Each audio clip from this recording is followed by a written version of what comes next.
Hi folks, Chris Voss here from thechrisvossshow.com, thechrisvossshow.com. Hey, we're coming here with another podcast. Thanks for tuning in, everyone. Be sure to give us a like, subscribe to us on YouTube, hit that bell notification button so you get all the notifications of all the stupid stuff we do on the whatever channel I'm on.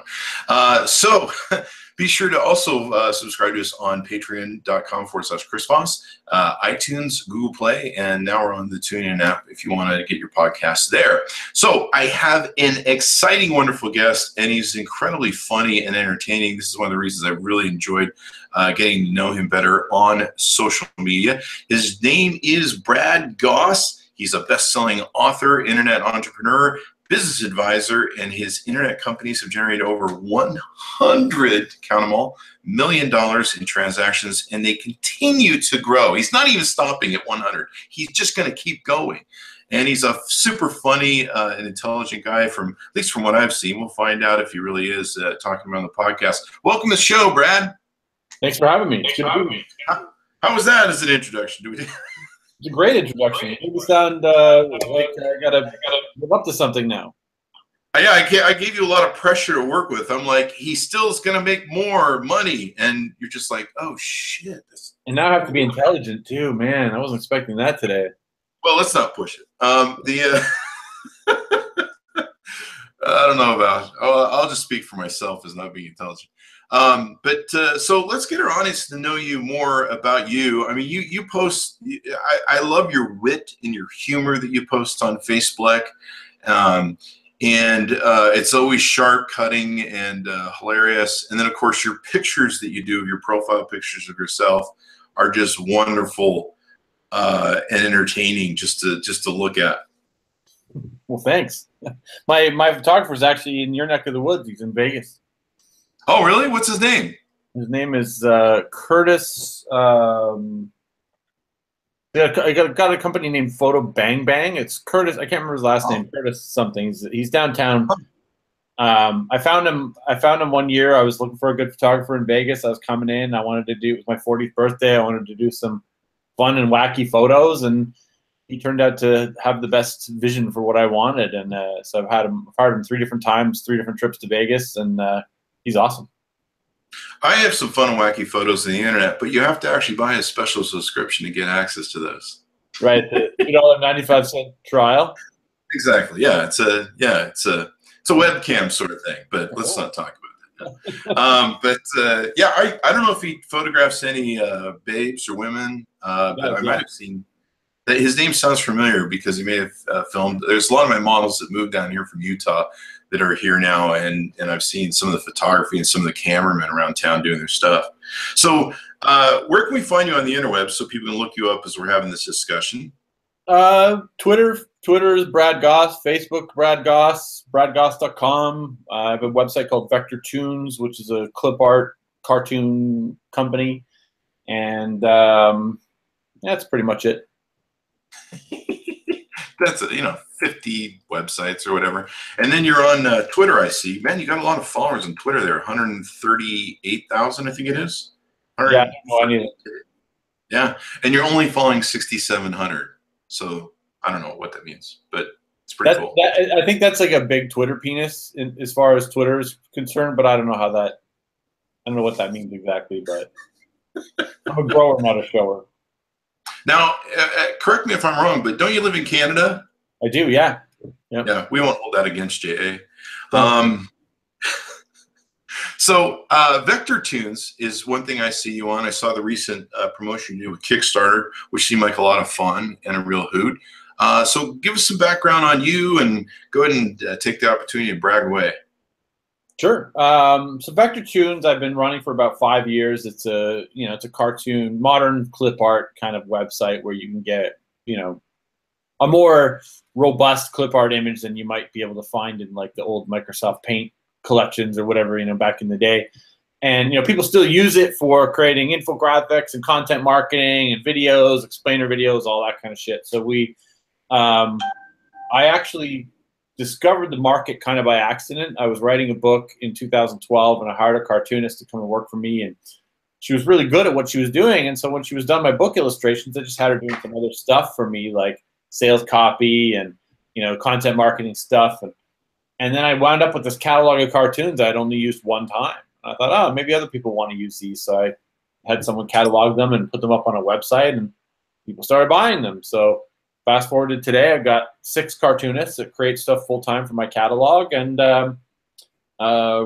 it's a nice little business. It turned out to be the thing that I enjoy doing the most. So I slowly sold off all my other businesses. I'm a Flippa super seller, so I've sold most of my other businesses off on Flippa, and I focus most of my time now on Vector Tunes. And it's funny how the course of life you go through, and you there's things you're overlooking, and then all of a sudden you're like, hey, that's a really good thing, and then it turns into a business.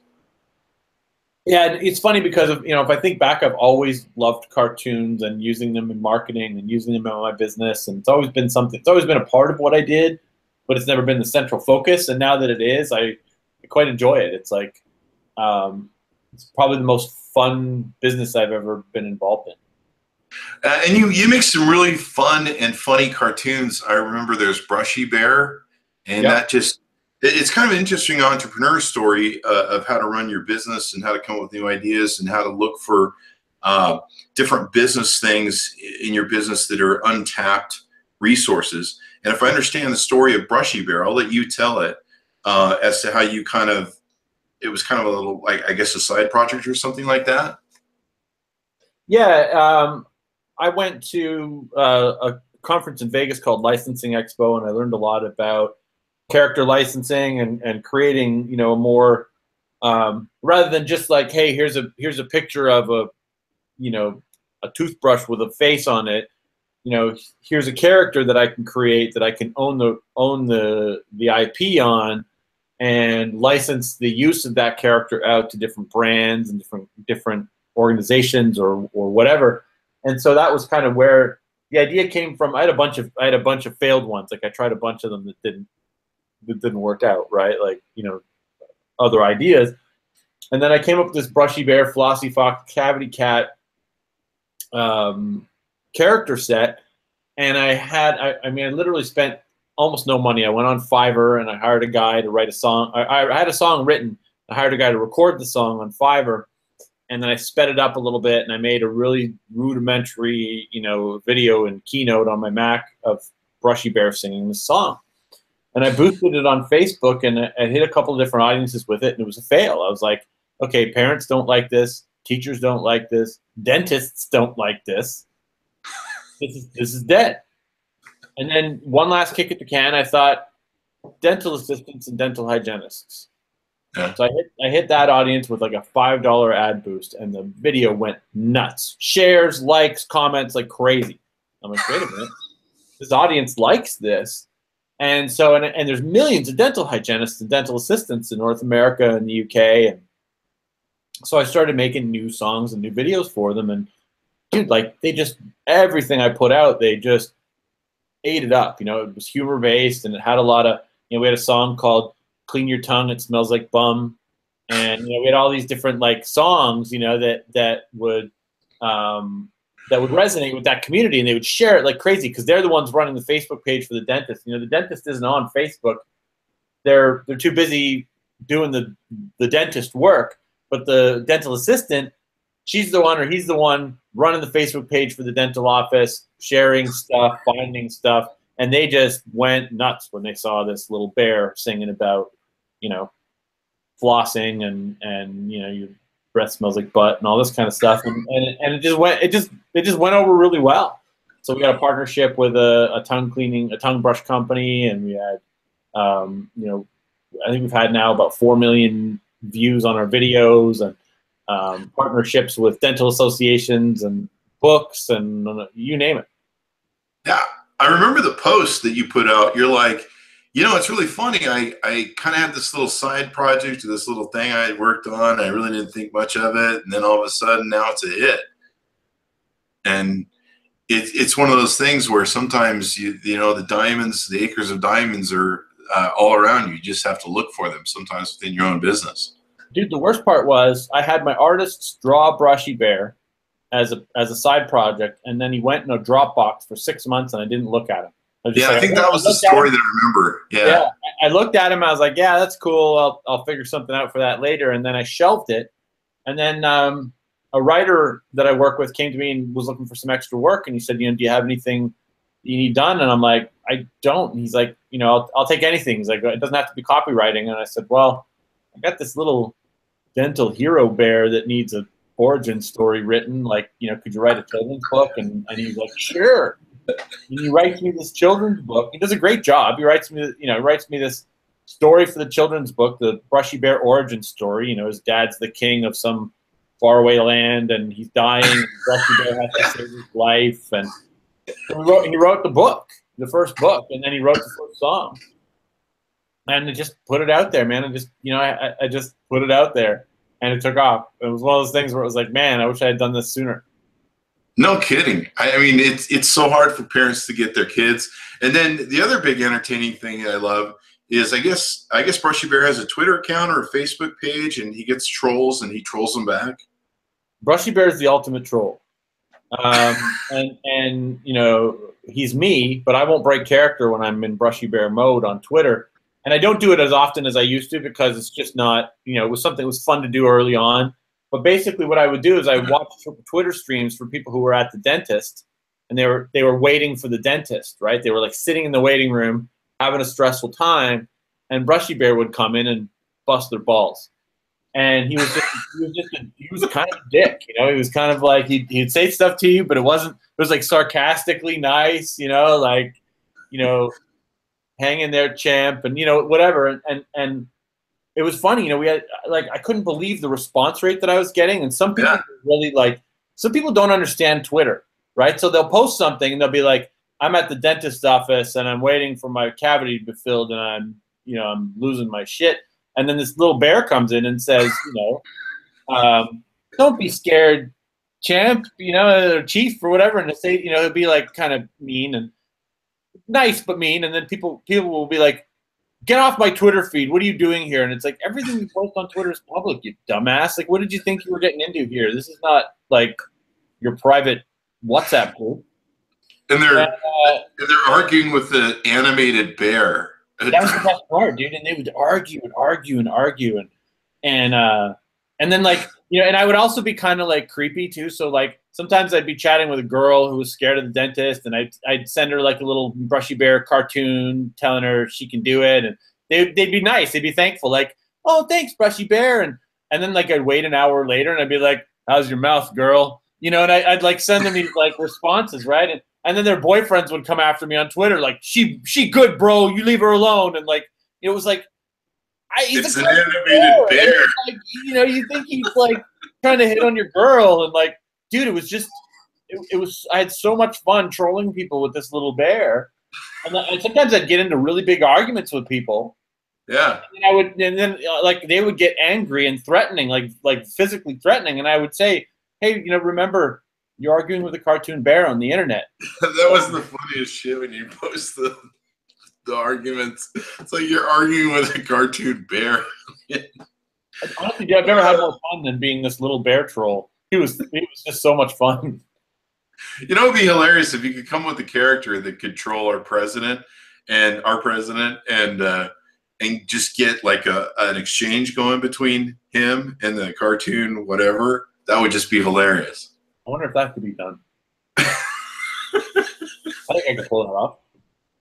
You could trigger him pretty easy. You just got to come up with the right thing to, I don't know, deplorable bear or something. I don't know. Come up with something for that. Hillary Clinton bear or something. He's instantly famous once he gets a couple replies from Trump. Yeah, that would be the funniest stuff ever. Just seeing him. Maybe it's Brushy. Maybe it's just Brushy Bear. The CNN bear or something. Whatever pisses him off. News bear. And the whole world's watching a world leader getting to a pissing contest with a cartoon. Wow, that'd be really good, actually.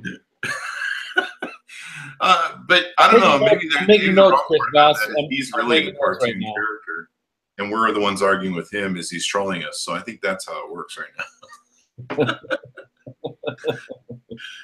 So yeah, that was one of the cool stories, and I thought it was a great business entrepreneur story because sometimes you have those acres of diamonds right underneath you. And you just need to look around and go, where are some of the different profit income revenue streams that I actually have around? I just haven't opened my eyes to them. So I thought it was a really great entrepreneur story. We all have those, don't we? We have these like side project ideas that we've shelved, whether it's at the incubation stage or it hasn't even been created yet, but it's one of those ideas that you're sitting on. And often those are the ideas that when you finally do execute them, you're like, why didn't I do this sooner? Why didn't I jump on that when I first thought of it 2 years ago when I was high and, you know, on my way to the strip club or whatever? You know, I'm still incubating my idea of becoming a male stripper, and I'm still working on it. And I'm pretty sure that once I flick the switch on that, it's gonna be huge. It's gonna be huge. You can do it. You got a pole right there behind you. I see it. I do. That's right. I'll just use. That's my practice pole, actually. That light gets in the way, but you know, it's kind of a problem.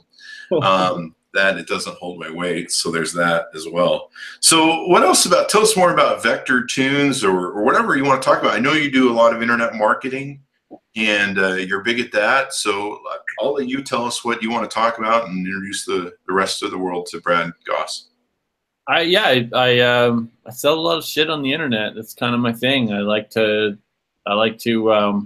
not have to work much. So internet is great for that, right? You just kind of sit at home and work on your laptop and watch TV shows in the background, and that's kind of that's my shit, right? It's like, you know, I do it because I'm lazy, and I like lazy, and I don't want to have a warehouse or a store or whatever.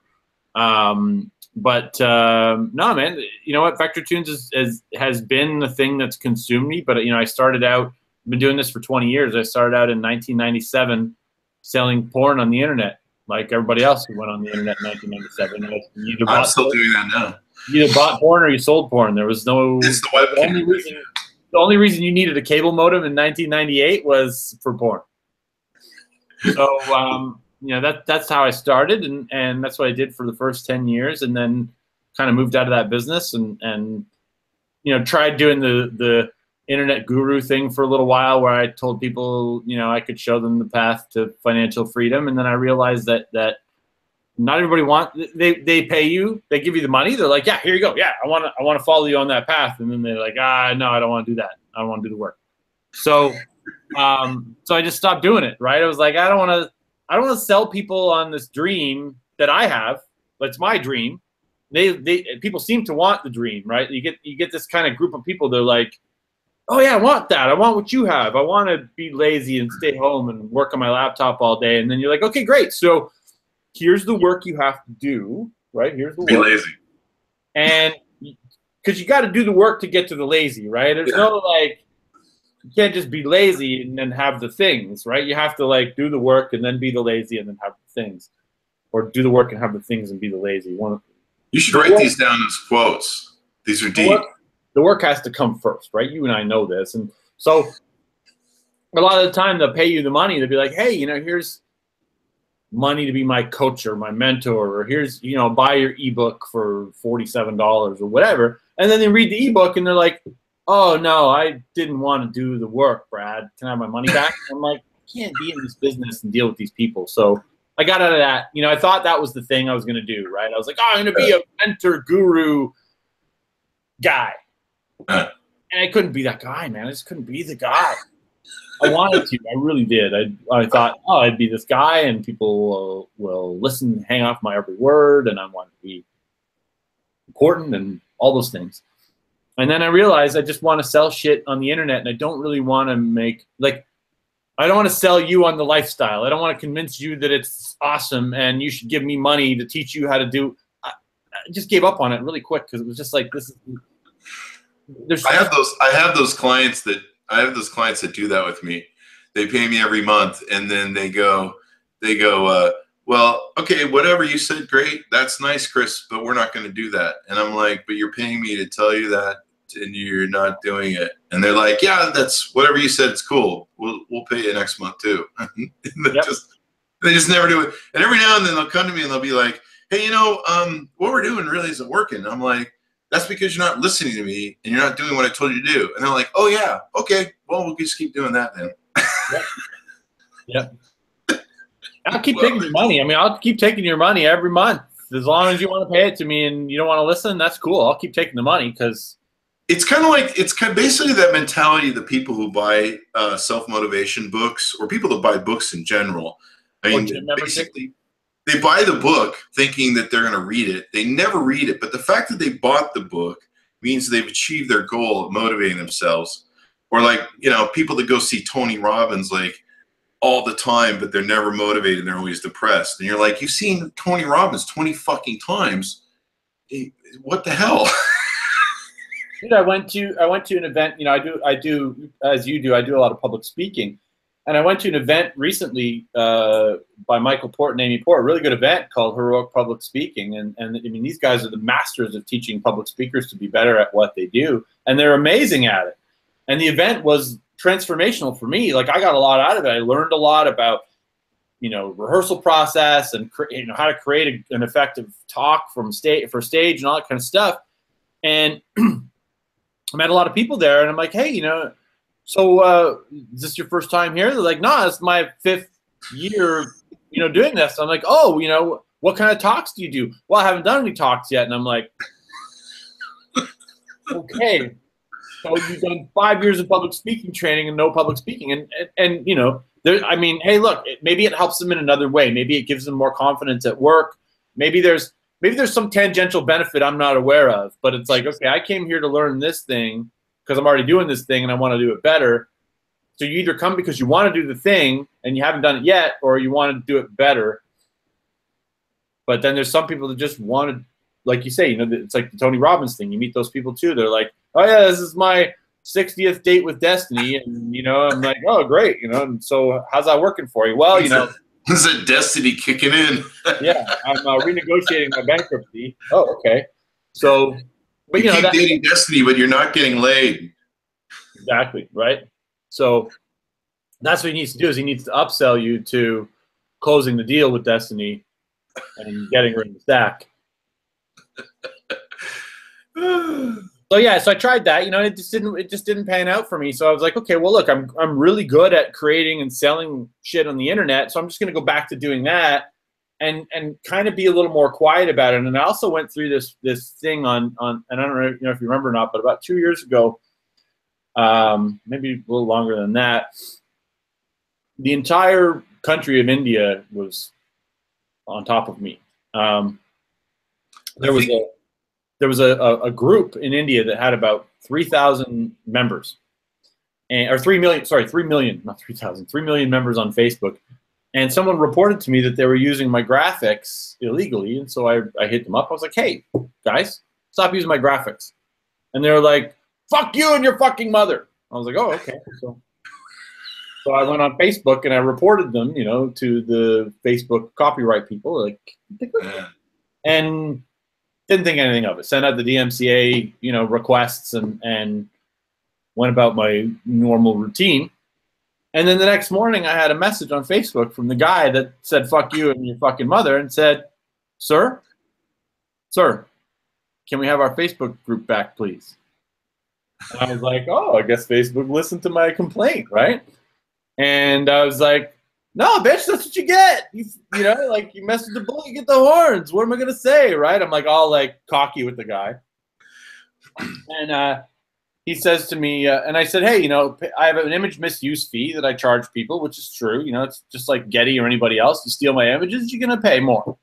So I sent him to a link, and I don't think I asked him for much. I think I asked him for like a couple $100.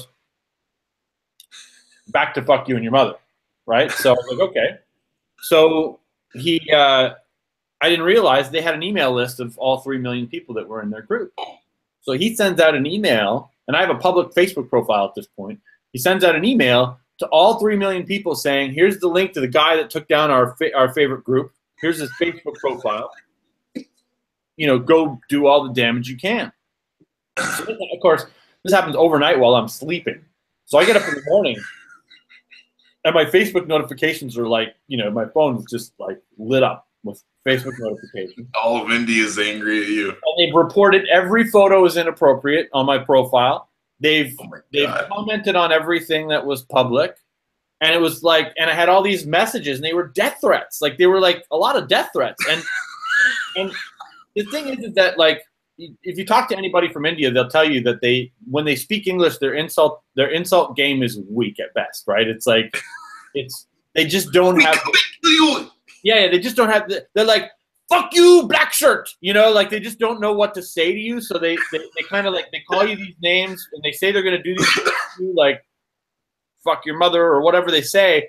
And it's just like they don't quite understand how we throw banter and insults around here. So they don't quite nail it. You know, screw you and your brown hair, and like, you know, all this kind of stuff. I'm like, okay. But some of them were like, I will kill you. And so what I did was, every time someone said, I will kill you, I would screenshot their message, including their profile name, and I would post that to my Facebook wall, and I'd say, hey guys, just in case I die, this is the last guy to send me a death threat. And then he would, by 1,000 Indians. Then he would message me and say, sir, can you please take down that post where I threatened your life? I remember that.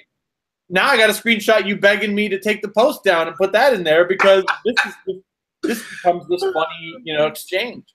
And so it really kind of changed the way I do things online after that, because I had to privatize everything in my profile in order to like, because they could just, without even friending me, they could comment on my stuff and they could report my stuff and see my stuff.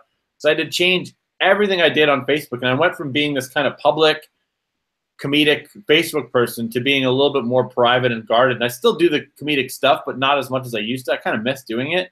But it was just one of those things where it was like, there was so much, I had to deal with so much negativity and like so much weirdness. And like when people start threatening your life on Facebook, you kind of change the way you do things quickly. So I kind of, you know, got a little quiet. You might become the first North American killed by Indians since that who was that general in the 1800s? I had his name queued up, but then it went right back out. General Custer. Oh, right. You might be General Custer 2.0. It could be. By a different kind of Indian, actually. But you're Canadian, so it all works out. I don't know. But it's an international thing. You're an international Custer. Let's put it that way. Yeah. So yeah, so I kind of changed the way I do things online after that, and I've been a bit more private. I still do speaking and stuff like that, but I've just been my social media game has not been the same since then, mainly because I just there wasn't a minute where I was like, oh man, someone's gonna kill me. But they're all in India. Like they're not, you know, well, they got a ways to go. Yeah, they have a long way to come here, but there's also, you know, you just never know what you're dealing with when you deal with that kind of a thing. That's true.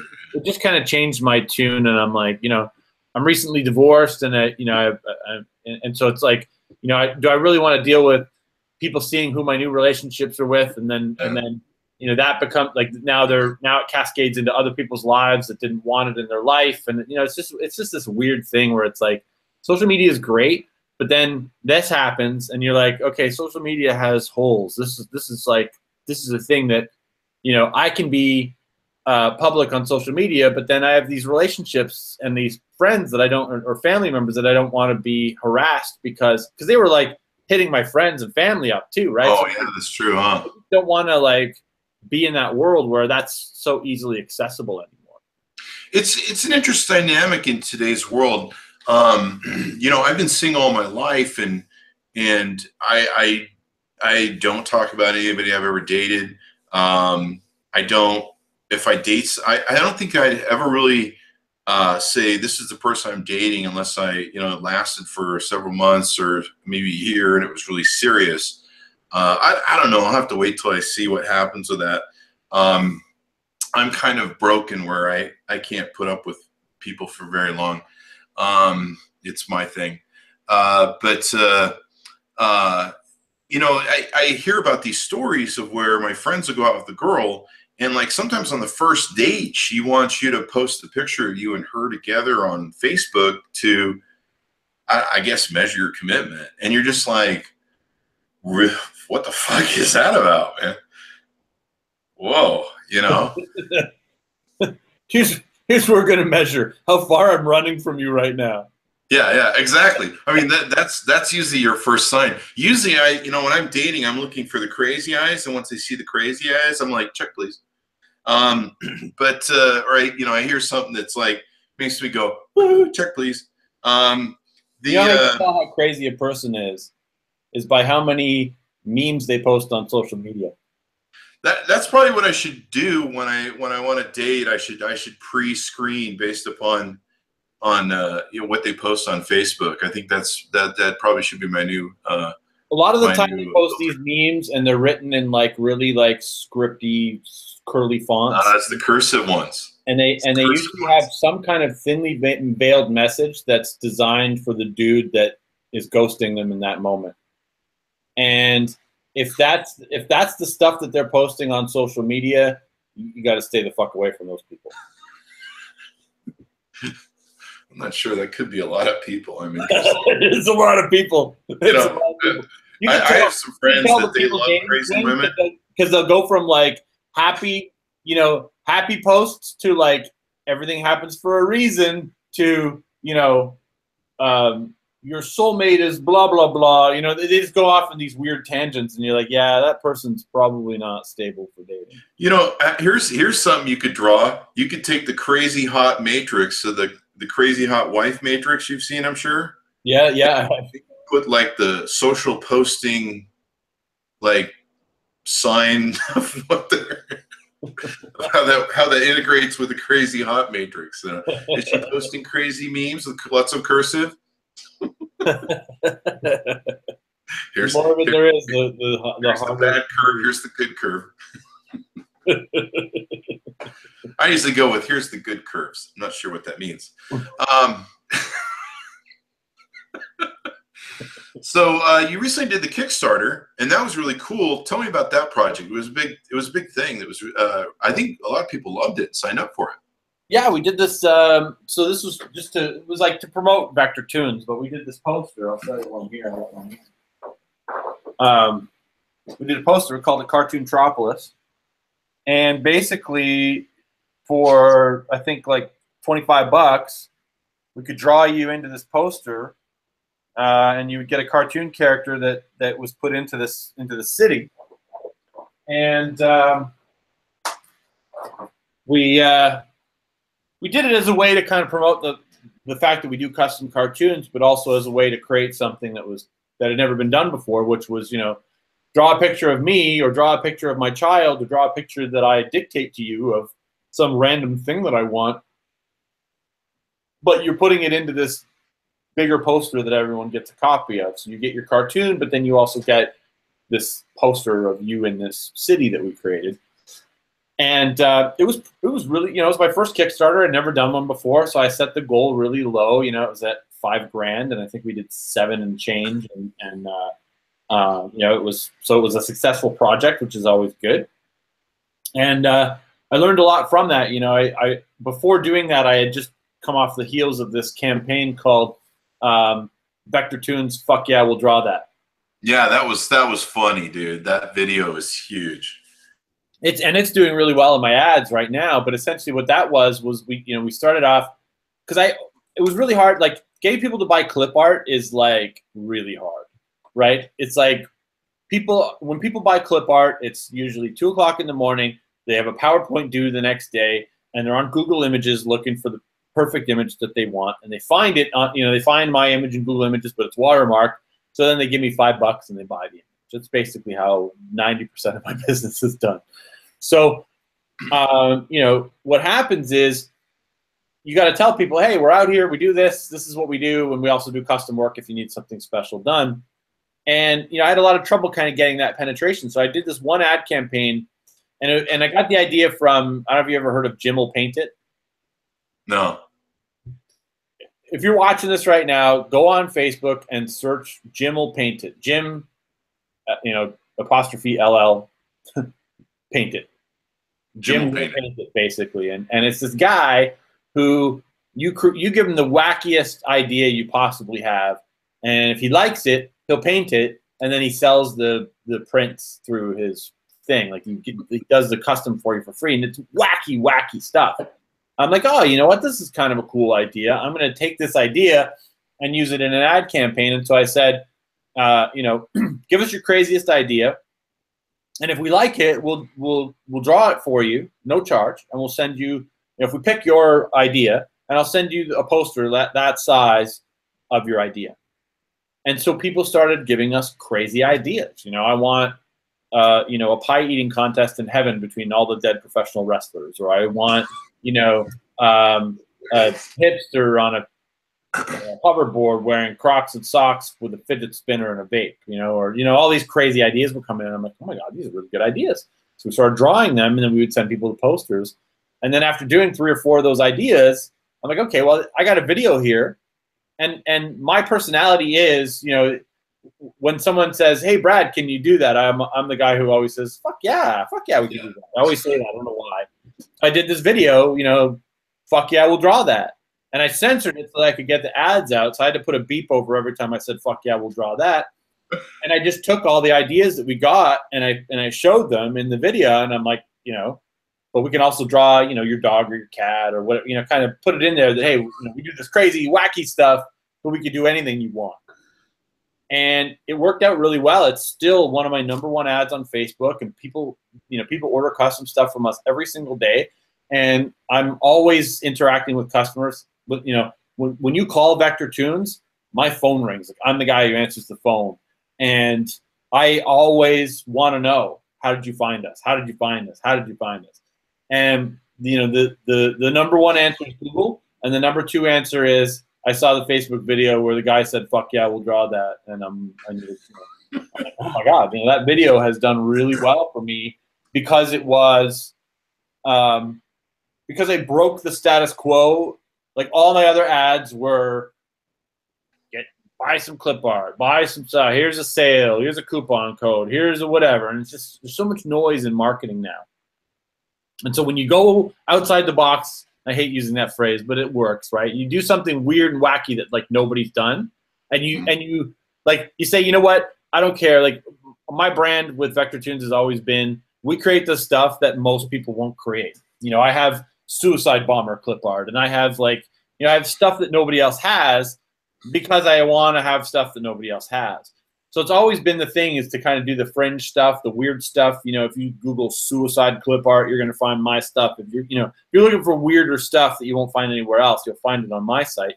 And I've always kind of prided myself as being that guy. So, like, doing that in the marketing and marrying those two together has always been something that I've enjoyed doing. And it just worked. You know, that particular campaign just worked really well. And people were like, oh my God, like, it's finally an ad I want to see in my newsfeed because it's funny. It was a hilarious ad. I've seen it about 20 times. I shared it with all my friends. I'm like, you got to see this ad.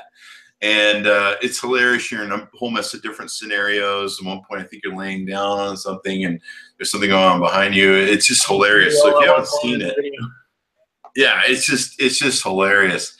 And it reminded me a lot of the fun ads that you saw from, who's the soap company who did that one ad with the I think it was a football player.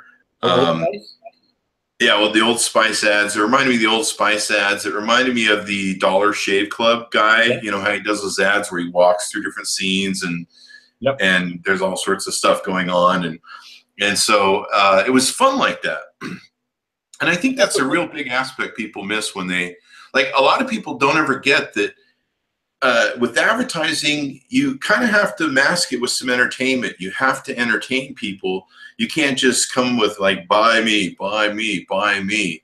And a lot of people don't get that, even though when you watch TV or sometimes hear radio ads, you miss the fact that they've spun some entertainment to get that to you and get you involved in it, rather than just buy me, buy me, buy me, buy me. And so a lot of people, that they miss that, especially if they're in marketing and advertising. I think what happens is most ad campaigns are copies of other bad ad campaigns.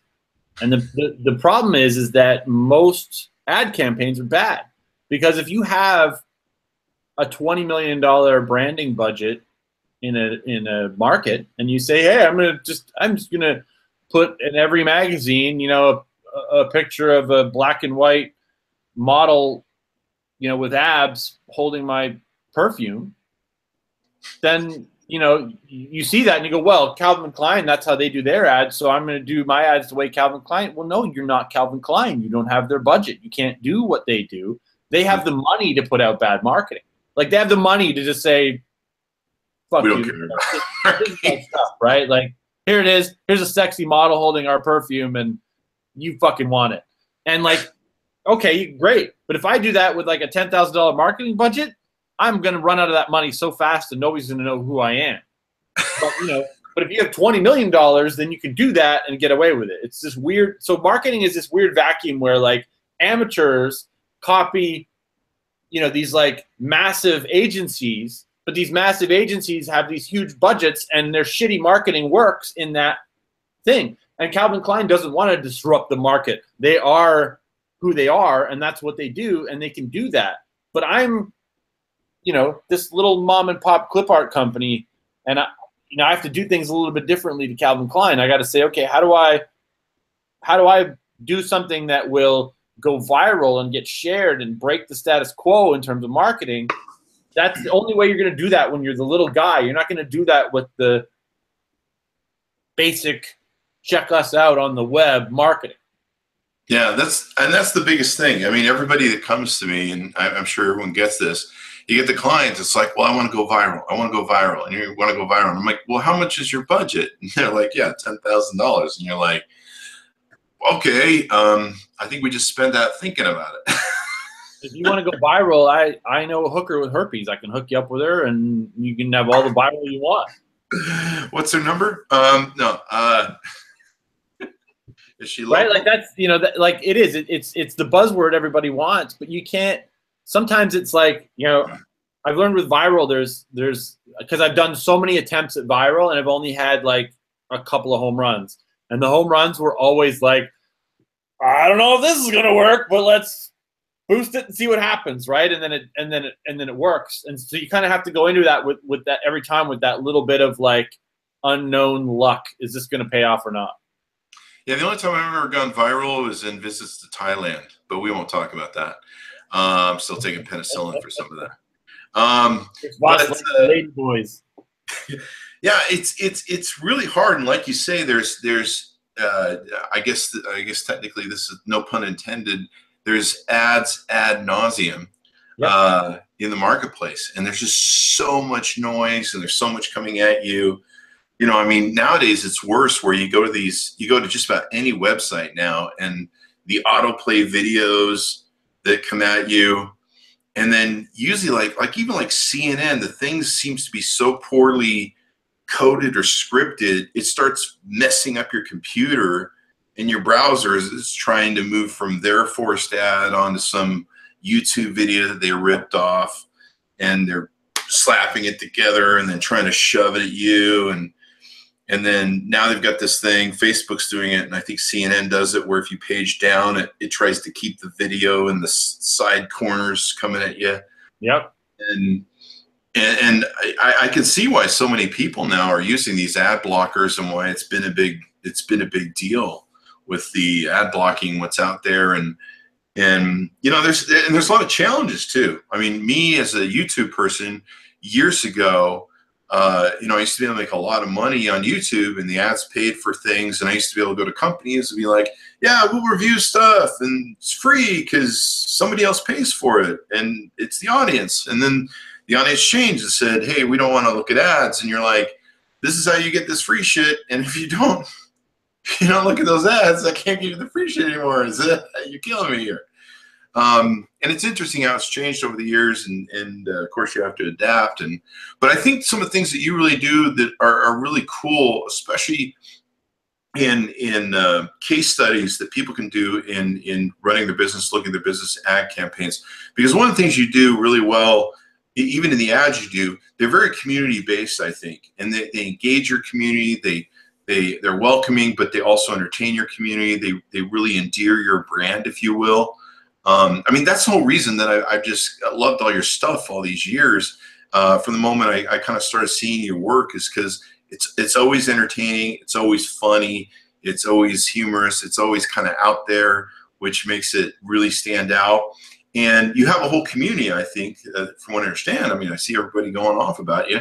that they just love that about your brand. And that's, and I don't know of any other image company that I can name off the top of my head other than, what's their faces, the guys who own everything and sue the crap out of everybody. Getty. What's the name? The guys who license all the photos. Getty Images. I forget. It's the guys who they used to own Hertz. No, they used to own all the papers back in the day, I think. Getty.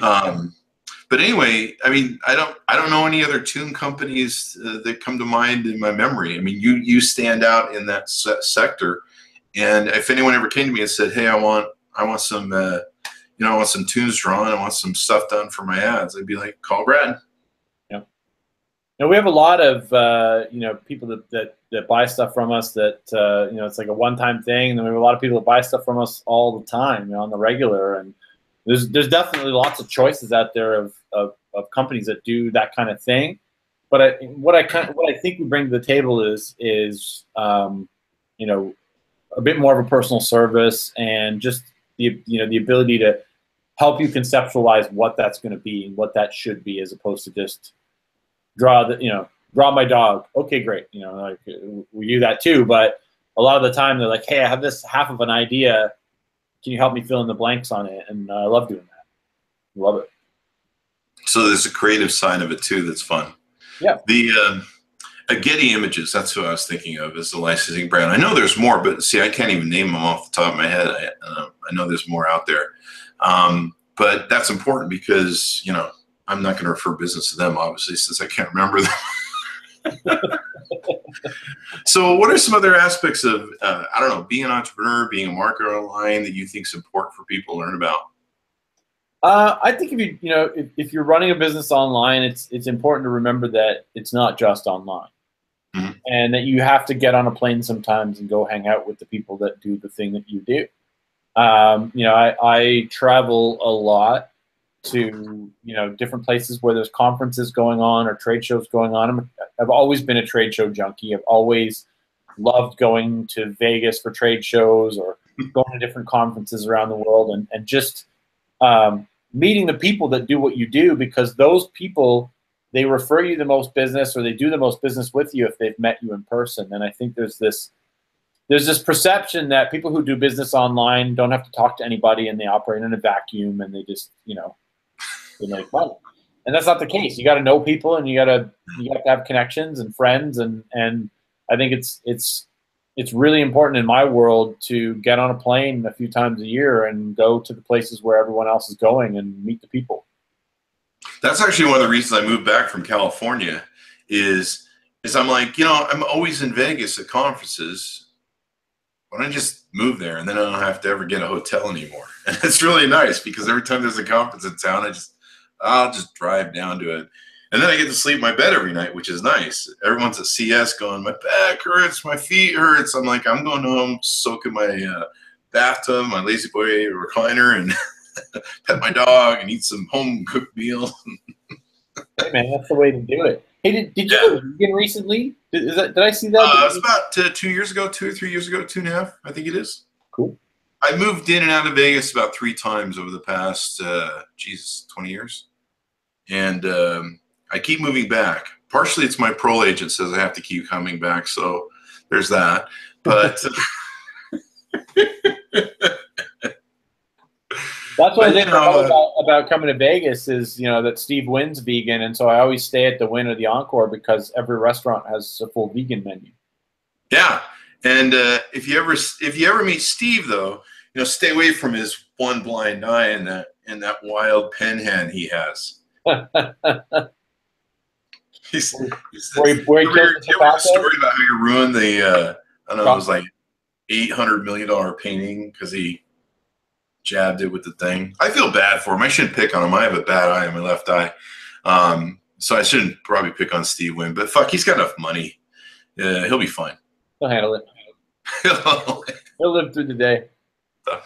So anyway, I've just always loved your brand because I mean, you just do really great stuff. The pictures you do, the profile pictures you do, are just hilarious. There's one of you. I wish I had like multi-cams, like a decent studio for TV. But there's one of you where you're like ironing money on a board and you're in a bathtub smoking a cigar, I think it is, and it's just freaking hilarious. Some of the stuff you've done. Thanks. Yeah, that was Curtis from Photo Bang Bang. I'm trying to remember his last name. I'm gonna have to look it up now because I want to give him a proper plug. So it's Curtis Walker, Curtis Joe Walker. Curtis Joe Walker. Photo Bang Bang in Las Vegas. If you're coming to Vegas and you want to get some weird profile photos done, the guy is amazing. He's got a studio, and it's full of weird props. Like I did a scene there with a ventriloquist dummy. It was really creepy. And but the first time I did it, I was standing at the Trump, and he came to my hotel, and that's where we did the Ironing Money in the Tub. And a lot of that was his idea. Like he's a creative guy, and he comes up. I told him, hey, my whole thing is like Fear and Loathing in Las Vegas. I want to look disheveled and confused. And is he on acid, or is he not 100% there? Or that was kind of the theme I was going for. Hunter S. Thompson look. Yeah, exactly. We nailed it. We just nailed it. And like that's kind of been that's always been my branding is like I'm that guy. I'm too high to care. Well, the great thing about it is it creates memorable images that bring people back to your brand, and they always recognize that there's always that entertainment value. Like I say, so many people, they come to me, they want to market products, they have no idea how to make them entertaining, how to make them fun. All they can do is just be like, tell people to buy this stuff, just put a big buy on it, and just say buy now. Nobody's gonna buy it. So being able to have fun with stuff is really cool. I used to work with back when I had my modeling and talent agency. I worked with one photographer who was really good, and he really loved David LaChapelle. I don't know if you've ever seen. Oh, I love David LaChapelle. Yeah, I love his too. I love the work. I love just sitting there for like an hour looking at one of the pictures, just at all. Yeah. Trying to figure out all the stuff. It's like one of those movies that you got to watch like 20 times to see it all. Or you go back to the picture and you're like, I didn't see that one. And yeah, I've always loved his work. And so he would use my models, and we'd try and come up with like sort of weird David LaChapelle sort of sets. I mean, I remember one time we took like a cardboard box, we sprayed the whole inside with gold, and then we golded the girl, and we were putting her in this box and trying to kind of have this, I don't know what we were trying to do. Is it's one of those experiments that you're just like, shoot this and see what happens. And so we were always trying to come up with stuff, and that's fun. That's one thing I wish I had as a creative person in photography and stuff, at coming up with stuff that's really great. Although I've come up with my own stuff. I don't know if you've ever seen my horse heads that I'll do at events. I need to find them. I lost them in the move somewhere in a box. Wow. But I've done the horse head thing where I've used the horse heads. People always get a kick out of that. I think at Dent, I did a thing with some horse heads that was real. I was looking for serendipity, and it showed up. And we went to Dent. I went to Dent with like a bag of horse heads at Mass, and not a real horse heads, by the way. It's a Godfather moment. Right now, people at whatchamacallit for animals is PETA is like fucking furiously sending me those Indian messages you used to get. So I went to Dent, and I was looking for serendipity. I was looking for a setting, and two of our friends found in some closet this priest outfit and this nun outfit. and I was like, I need you in the setting. And so we created a quick setup where we had a priest and a nun, and they're drinking, which made it more interesting. And then these three horse heads, and they're all like having a conversation, like a mini Last Supper sort of thing going on. And so I love doing stuff like that when the creative juices hit. But everyone at the Dent conference talked about that photo. And I think the organizer, who's a great guy, Steve, I said, Steve, you're probably going to hate me after doing this photo, because it's probably the only thing they're going to remember about this conference when we're done. And he's like, yeah, I probably am. But still to this day, people will be like, hey, remember that photo? People love that stuff. And the more random and bizarre and confusing and the more questions the photo creates, the better it is. The more you just put these things together that shouldn't be there, and it just messes with your brain. You look at it and you got to look at it again and again because nothing adds up in the photo, and that's what we've gotten to now. It used to be, okay, we put one funny thing in the photo, and now we put two funny things in the photo, and now the photo has to look like some bizarre dream I had, after doing too many party drugs or something. It's like it has to be that weird now. Yeah. In fact, what I'm thinking about doing on my future podcast is I'm going to just have like a bunch of like midgets doing somersaults and like Cirque du Soleil shit behind me during the podcast. That's what I'm thinking. I think that's and they might be naked. I don't know. Around here we call that Wednesday night. So you could be sitting on a motorcycle and you have all that stuff going on in the background, but the motorcycle is on a diving board in a pool when you back out. Well, what? Why is he there? You're like, what's going on in that fucking podcast, for Christ's sake? But it might work out good because then no one has to look at this mug. So there's that. I always had people tell me, they're like, I watch your videos all the time, and I'm like, well, what do you think of them? And they're like, I don't know, I never watch them, I listen to them. I go vacuum the house and do chores and just listen to them. I'm like, thanks, I'm that ugly. Okay, I get it. I find your videos in the wild all the time. Like the other night, I was searching for Chromecast speakers. Oh yeah. I have YouTube on my TV. And I have all the Google Home and the Chromecast and all that stuff. And like you came up, I'm like, holy shit, there's Chris Voss. And it was like, and you were reviewing some speaker. I can't remember what it was. And it wasn't the one I was looking for, but I watched it anyway. I'm sorry. The weird part is when people come up to me and they go, my kids watch your videos, and I'm like, oh shit, I didn't think about it. I think I swore in that one and made some sexual references, and now I'm a pedophile. Holy shit! Your daughter, give her my number. Yeah, I've got Chris Hansen knocking on my door. Hey Chris, why did you put that in the video? I'm like, I don't know. They're like, why are there condoms in your closet? Yeah, why are you here with a 6-pack of beer and a pack of condoms? There's beer in your fridge and condoms in your closet. I used to love that. I at least love that part of the Chris Hansen show. That was the best part of the Chris Hansen show. Because he opens up the bag the guy brought. He's like, well, if you weren't planning on doing anything, why are there a roll of condoms and booze and lube? And you're just like, I was gonna rub the 14-year-old's back. What did I do? It was innocent. The beer was for the dog. I was gonna drink the beer. The beer was for me.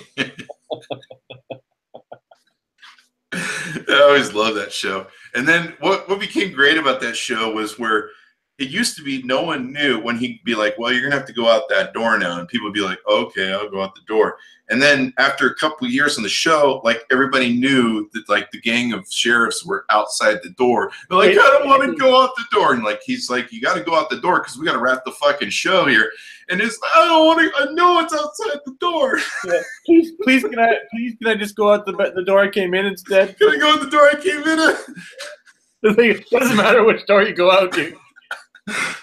I don't know. I probably would have, if I was one of those guys, I would have just doubled down, and I just would have been like, so does this mean I don't get to sleep with a 14-year-old? They don't get to go. Because I really was invested in this emotionally.